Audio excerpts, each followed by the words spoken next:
사도신경으로 신앙 고백하시겠습니다. 나는 전능하신 아버지 하나님, 천지의 창조주를 믿습니다. 나는 그의 유일하신 아들, 우리 주 예수 그리스도를 믿습니다. 그는 성령으로 잉태되어 동정녀 마리아에게서 나시고 본디오 빌라도에게 고난을 받아 십자가에 못 박혀 죽으시고 장사된 지 사흘 만에 죽은 자 가운데에서 다시 살아나셨으며 하늘에 오르시어 전능하신 아버지 하나님 우편에 앉아 계시다가 거기로부터 살아있는 자와 죽은 자를 심판하러 오십니다. 나는 성령을 믿으며 거룩한 공교회와 성도의 교제와 죄를 용서받는 것과 몸의 부활과 영생을 믿습니다. 아멘. 찬송가 336장입니다. 이전 찬송 383장입니다. 환난과 핍박 중에도 성도는 신앙 지켰네. 이 신앙 생각할 때에 기쁨이 충만하도다. 성도의 신앙 따라서 죽도록 충성하겠네. 옥중에 매인 성도나 양심은 자유 얻었네. 우리도 고난 받으면 죽어도 영광 되도다. 성도의 신앙 따라서 죽도록 충성하겠네. 성도의 신앙 본받아 원수도 사랑하겠네. 인자 너너 행실로 이 신앙 전파하리라. 성도의 신앙 따라서 죽도록 충성하겠네. 아멘. 함께 기도하시겠습니다. 사랑의 주님, 이 아침, 이 새벽, 이 땅의 모든 영혼들을 사랑하시는 하나님을 깨닫게 하여 주시니 감사함을 드립니다. 우리를 사랑하셔서 독생자 예수 그리스도를 죽기까지 사랑하셨음을 기억하게 해 주시옵소서. 우리는 천하보다 더 귀한 하나님의 자녀임을 잊지 않고 늘 고백하게 하시며, 그래서 오늘 살아가는 우리가 하루하루를 날마다 의미 있고 가치 있게 살게 하여 주시옵소서. 주님께서 부르시는 그날 하나님 앞에서 부끄럽지 않는 믿음으로 살아가는 이름으로 기억되게 하여 주시옵소서. 늘 주님의 백성 되고 주님의 성도의 삶을 믿음으로 살아가길 원하오니 하루하루 믿음으로 승리할 수 있도록 우리를 붙잡아 주시고 인도하여 주시옵소서. 거룩하신 우리 주 예수 그리스도의 이름으로 간절히 기도하옵나이다. 아멘. 역대상 제1장.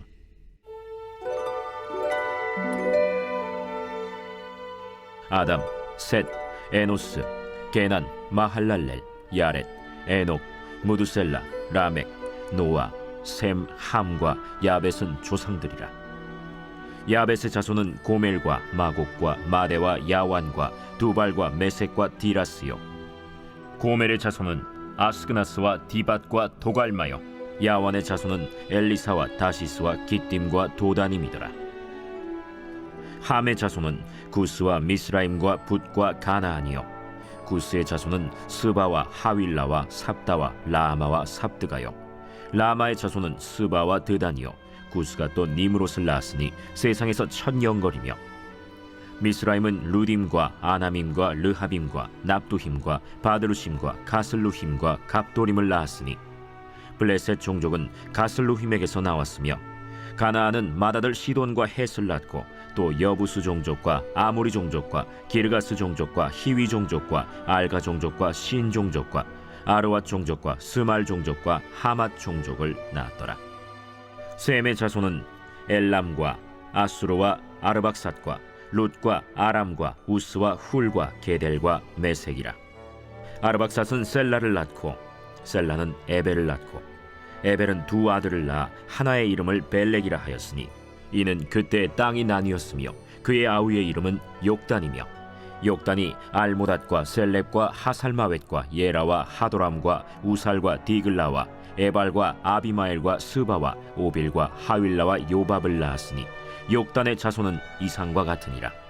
셈, 아르박삿, 셀라, 에벨, 벨렉, 르우, 스룩, 나홀, 데라. 아브람 곧 아브라함은 조상들이요 아브라함의 자손은 이삭과 이스마엘이라. 이스마엘의 족보는 이러하니 그의 맏아들은 느바요시요 다음은 게달과 앗부엘과 밉삼과 미스마와 두마와 마사와 하닷과 데마와 여둘과 나비스와 게드마라. 이들은 이스마엘의 자손들이라. 아브라함의 소실 그두라가 낳은 자손은 시므란과 욕산과 무단과 미디안과 이스박과 수아요. 욕산의 자손은 스바와 드단이요 미디안의 자손은 에바와 에벨과 하녹과 아비다와 엘다아니. 이들은 모두 그두라의 자손들이라. 아브라함이 이삭을 낳았으니 이삭의 아들은 에서와 이스라엘이더라. 에서의 아들은 엘리바스와 르우엘과 여우스와 얄람과 고라요. 엘리바스의 아들은 대만과 오말과 스비와 가담과 그나스와 딥나와 아말렉이요. 르우엘의 아들은 나핫과 세라와 삼마와 미사요. 세일의 아들은 로단과 소발과 시브온과 아나와 디손과 에셀과 디산이요. 로단의 아들은 호리와 호맘이요. 로단의 누이는 딥나요. 소발의 아들은 알리안과 마나핫과 에발과 스비와 오남이요. 시브온의 아들은 아야와 아나요. 아나의 아들은 디손이요. 디손의 아들은 하므란과 에스반과 이드란과 그란이요. 에셀의 아들은 빌한과 사완과 야간이요. 디산의 아들은 우스와 아란이더라. 이스라엘 자손을 다스리는 왕이 있기 전에 에돔 땅을 다스린 왕은 이러하니라. 브올의 아들 벨란이 그의 도성 이름은 딘하바이며 벨라가 죽음에 보스라 세라의 아들 요밥이 대신하여 왕이 되고 요밥이 죽음에 대만 종족의 땅의 사람 후삼이 대신하여 왕이 되고 후삼이 죽음에 브닷의 아들 하닷이 대신하여 왕이 되었으니 하닷은 모압들에서 미디안을 친 자요 그 도성 이름은 아윗이며 하닷이 죽음에 마스레가의 사물라가 대신하여 왕이 되고 사물라가 죽음에 강가의 르호봇 사울이 대신하여 왕이 되고 사울이 죽음에 악볼의 아들 바알 하난이 대신하여 왕이 되고 바알 하난이 죽음에 하닷이 대신하여 왕이 되었으니 그의 도성 이름은 바이요 그의 아내의 이름은 무헤다벨이라. 메사합의 손녀요 마드렛의 딸이더라. 하닷이 죽으니라. 그리고 에돔의 족장은 이러하니 딥나 족장과 알리아 족장과 여대 족장과 오홀리바마 족장과 엘라 족장과 비논 족장과 그나스 족장과 대만 족장과 밉살 족장과 막디엘 족장과 이람 족장이라. 에돔의 족장이 이러하였더라.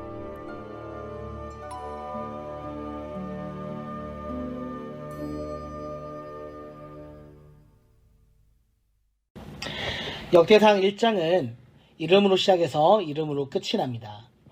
이름만 약 200여 개 가까이 나오는데 이름은 그 사람의 일대기를 가장 간략하게 기록한 전기와도 같습니다. 인간이 어머니의 폐 속에서 나와 사회의 일원이 되는 첫걸음이 바로 이름을 지어 부르는 것입니다. 그렇게 한번 지어진 이름은 일평생 사는 날 동안 죽은 후에도 나를 따라다닙니다. 이름을 머리에 떠올리면 그 사람의 일생과 그 사람과 함께 했던 추억들, 그 사람의 업적들이 사람들의 머리에 떠오르게 되는 것이죠. 그러므로 그 이름이 사람들의 기억 속에서 어떤 이미지를 불러오느냐 하는 것은 정말 중요한 것입니다. 이처럼 사람의 기억 속에 좋은 이미지로 남는 것도 중요하지만 이것보다 더 중요한 게 있습니다.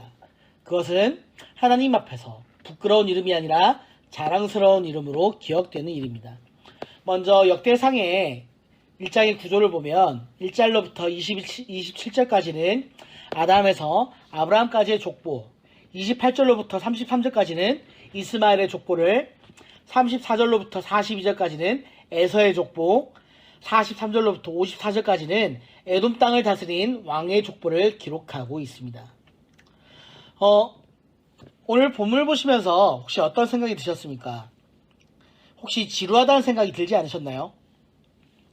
그런데 만일 이 많은 이름들 중에 나와 조금이라도 관계가 있는 사람의 이름이 있다면 아마 이 족보가 지루하게 느껴지지 않았을 것입니다.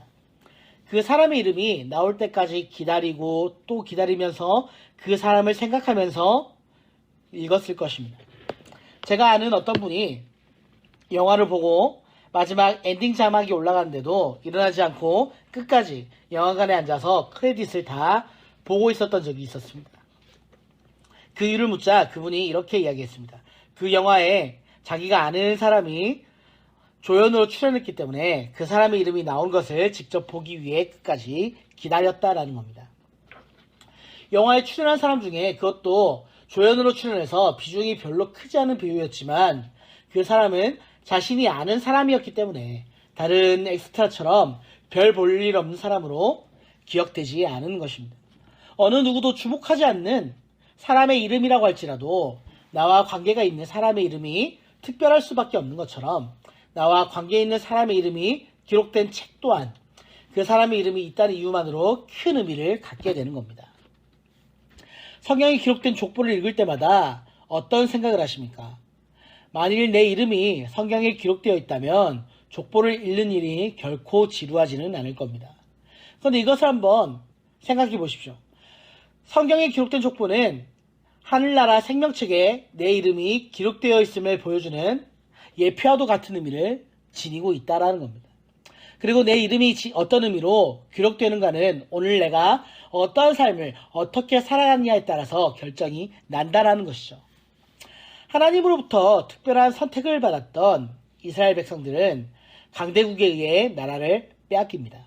그리고 70년간 포로 생활을 겪으면서 엄청난 정신적인, 영적인 혼란을 겪습니다.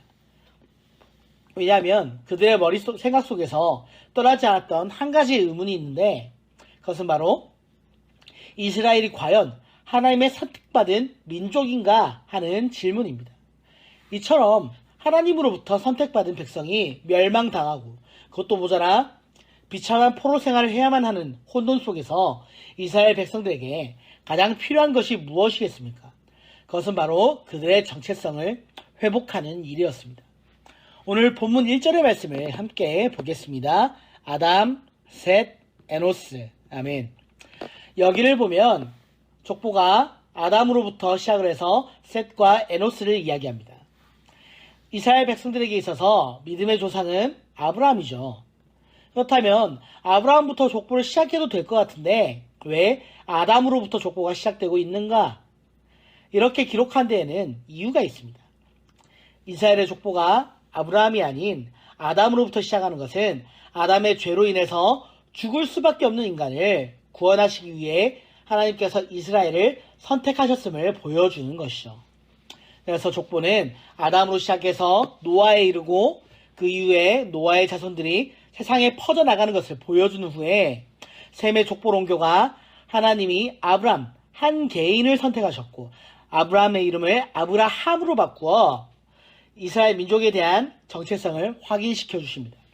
신약 성경을 보면 마태복음과 누가복음에서도 족보가 나오는데 마태복음의 족보는 아브라함부터 시작해서 예수님으로 내려온 데 반해 누가복음의 족보는 예수님으로 시작해서 아담, 하나님으로까지 거슬러 올라갑니다. 이것은 하나님의 관심이 이스라엘 백성들에게만 있는 것이 아니라 모든 민족과 열방들에게까지 있다라는 것을 보여주는 것이죠. 아직도 유대인들은 자신들만이 하나님으로부터 선택받은 백성이라고 믿고 있지만 하나님은 오늘 본문의 말씀을 통해 하나님의 구원의 대상이 아담으로부터 시작되어지는 모든 민족에게도 있음을 보여주고 계시는 겁니다. 본문 28절의 말씀을 함께 보도록 하겠습니다. 아브라함의 자손은 이삭과 이스마엘이라. 아멘. 그리고 이어서 29절에 이스마엘의 족보는 이러하니 라고 말씀을 시작합니다. 이 말씀을 보시면 아브라함의 자손으로 이삭과 이스마엘을 기록하고 있습니다. 이것은 무엇을 말씀하는 것일까요? 선택받지 못한 백성, 이방 민족에 대한 하나님의 관심과 사랑을 표현하고 있는 것입니다. 굳이 이스마엘의 족보를 기록할 이유가 어디 있겠습니까? 하나님의 관심의 대상에서 벗어나 있다면 아무런 이유가 없습니다. 하나님은 태초부터 아담의 후손을 사랑하셨습니다. 이스라엘 백성들을 선택하신 이유는 그들을 통해 모든 민족을 구원하시려는 계획이 있었기 때문이지 이스라엘 백성들만을 사랑하시기 위함이 아니었습니다. 본문 34절의 말씀을 이어서 보겠습니다. 아브라함이 이삭을 낳았으니 이삭의 아들은 에서와 이스라엘이더라. 아멘. 여기서 이스라엘은 야곱을 이야기합니다. 그리고 이어서 에서의 아들은 엘리바스와 르우엘과 여우스와 얄람과 고라요라고 이야기를 하는데 아브라함의 아들 이삭을 소개하고 그리고 아브라함의 아들 이삭을 소개하고 났으면 이삭의 아들 에서와 야곱을 소개했으면 그 중에 선택받은 야곱의 족보를 소개해 나가면 될 텐데 야곱의 족보가 나오는 것이 아니라 에서의 족보가 나오는 것 또한 이와 같은 이유라는 것이죠. 그리고 역대상 1장의 끝절인 54절의 말씀까지 에서의 후손들이 거주했던 에돔 땅을 다스린 왕들의 족보가 등장하고 있습니다. 이 또한 그 땅이 하나님의 관심을 받는 대상임을 보여주는 것입니다. 오늘 본문에는 비록 이름밖에 기록되어 있지는 않지만 그 이름이 우리에게 주는 메시지는 매우 분명합니다. 이름은 곧 그 사람을 이야기하는 것이죠. 하나님은 아담으로부터 시작되어지는 모든 인간의 이름을 기억하십니다. 그리고 그들을 또한 사랑하셨습니다. 그래서 독생자 예수 그리스도를 이 땅 가운데 보내주신 것입니다. 오늘도 이 말씀을 묵상하며 그 사랑을 잊지 않고 기억하는 은혜가 있기를 간절히 소망합니다. 그리고 이 은혜를 따라 하나님의 뜻에 합당한 삶을 살아가시는 은혜가 있기를 소망합니다. 이 땅 가운데에서 하나님의 뜻을 선포하며 나타내며 증거하는 모든 센텀 장로교회의 성도님들이 다 되시기를 간절히 축복합니다. 아멘. 주님께서 가르쳐 주신 기도로 예배를 마치도록 하겠습니다. 하늘에 계신 우리 아버지, 아버지의 이름을 거룩하게 하시며 아버지의 나라가 오게 하시며 아버지의 뜻이 하늘에서와 같이 땅에서도 이루어지게 하소서. 오늘 우리에게 일용할 양식을 주시고 우리가 우리에게 잘못한 사람을 용서하여 준 것 같이 우리 죄를 용서하여 주시고 우리를 시험에 빠지지 않게 하시고 악에서 구하소서. 나라와 권능과 영광이 영원히 아버지의 것입니다. 아멘.